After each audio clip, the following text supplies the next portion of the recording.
अस्सलाम वालेकुम वरहमतुल्लाहि वबरकातुहू। मैं हूँ आपका दोस्त ज़ीशान उमर।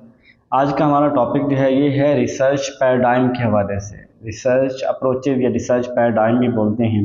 बेसिकली इसका जो मीनिंग है, जो मकसद है वो ये है कि रिसर्च की ओरिएंटेशन बताता है कि रिसर्च करनी कैसे है, रिसर्च की डायरेक्शन क्या होगी। तो इसको हम जो है ना वो रिसर्च पैराडाइम को बड़ा ही ब्रीफली देखेंगे। एक बात यह है कि मैंने यहाँ पे बहुत ज़्यादा वजाहत के साथ चीज़ों को एक्सप्लेन किया है इस टॉपिक के अंदर, और जो लोग एमफिल पीएचडी वाले हैं उनको तो ये चीज़ें उस लिहाज से थ्योरी में फ़ायदा देंगे। जो लोग पीपीएससी के लिहाज से इसको तैयार कर रहे हैं वो जस्ट इसके जो है ना वो बेसिक कंसेप्ट जो है ना इसकी टाइप है, और उनका दो दो ऑब्जेक्टिव अगर उन्हें पता हो, उन्हें पता चल जाए कि ये करते क्या हैं तो वो उनके लिए काफ़ी रहेगा। Research the term paradigm was made famous by Thomas Kuhn in this book. Thomas Kuhn ने अपनी book the structure of scientific revolution के अंदर, the structure of scientific revolution के अंदर 1970 के अंदर पैराडाइम के वर्ड को यूज़ किया। इसका मतलब है orientation to theory and research, theory की तरफ, यानी कौन सी थ्योरी लगेगी, किस तरफ इसकी ओरिएंटेशन होगी। और इसके अंदर basically in general paradigm in is a whole system of thinking, ये मुकम्मल सोचने का। इट इंक्लूड बेसिक अजम्पशन, इसके अंदर यानी कोई भी काम है ना तो इसके बेसिक अजम्पशन शामिल होगी। हम ये ऐसे कर सकते हैं, ऐसे करेंगे। The importance question to be answered, a puzzle to be solve, the research technique to be used and example of what good scientific research. ये सारी बातें यानी इस तरह की अजम्पशन हम करते हैं, इस तरह के सवाल करते हैं, इस तरह से हम डायरेक्शन सेट कर रहे होते हैं।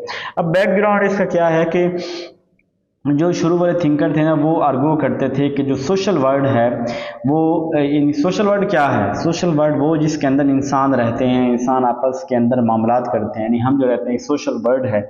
अब वो कहता है कि शुरू में कुछ लोग कहते थे कि ये सोशल वर्ल्ड है इसको भी साइंटिफिक तरीके के जरिए एनालाइज किया जा सकता है, परखा जा सकता है, लेकिन कुछ कहते थे कि इसको साइंटिफिक नहीं किया जा सकता। मकसद हमारे पास वो होती है ना दूसरी क्या बोलते हैं बेसिक साइंसेज, जैसे जिसके अंदर नेचर साइंसेज भी कहते हैं कि उनके अंदर क्या होता है कि जो फिजिक्स केमिस्ट्री बायोलॉजी मैथ, इनके अंदर जो हम मेथड ऑफ टीचिंग या मेथड यूज़ कर रहे होते हैं इनके अंदर, इनको पढ़ने के, जो एक्सप्लोर करने का, तो वो हम मेथड यूज़ कर रहे होते हैं इनके लिए, ये साइंटिफिक मेथड यूज़ कर रहे हो जिसमें प्रॉपर एक वे होता है। अब वो कहते हैं कि क्या सोशल वर्ल्ड जिसमें हम रह गए हैं इसके ऊपर भी जो हमारे मेथड्स हैं उनको हम यूज़ कर सकते हैं कि नहीं कर सकते। और वो कहते हैं कि thinker rigorous systematic observation of the social world combined with careful logical thinking provide a new variable form of knowledge. जो सोशल स्टडी है, चूँकि देखिए यहाँ पे हर बंदा सोचता है, हर बंदा लॉजिक देता है, तो वो अब यहाँ पे बात ये करनी चाहिए क्या हम उसको कर सकते हैं। The idea that we could examine the social world by using scientific principle ये गेन अब्रॉड। अच्छा, no the issue was how to conduct scientific research to study scientific social reality.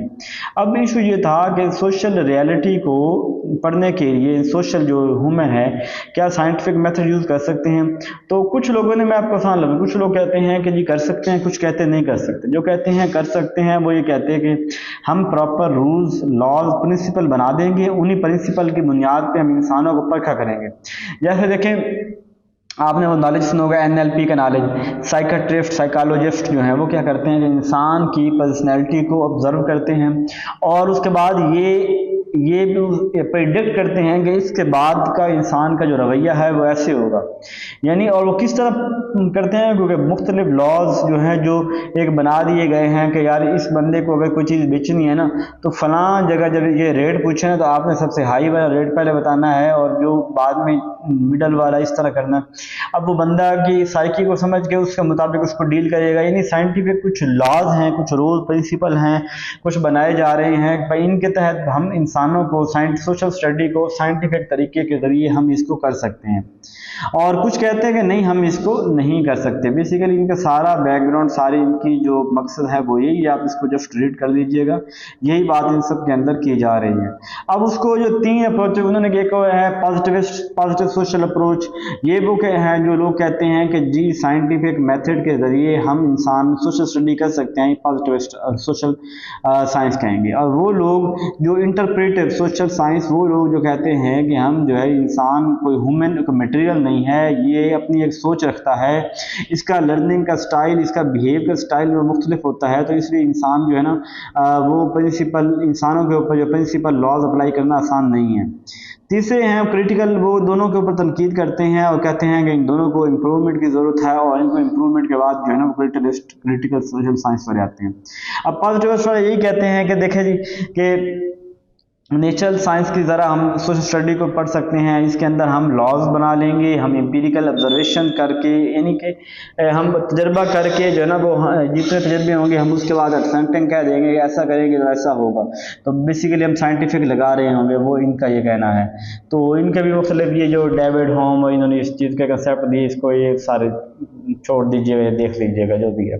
Second में देखिए positive set up a certain model of science as value free atomistic discovering causal laws. These are supposed to be characteristics of natural science that have made them so successful.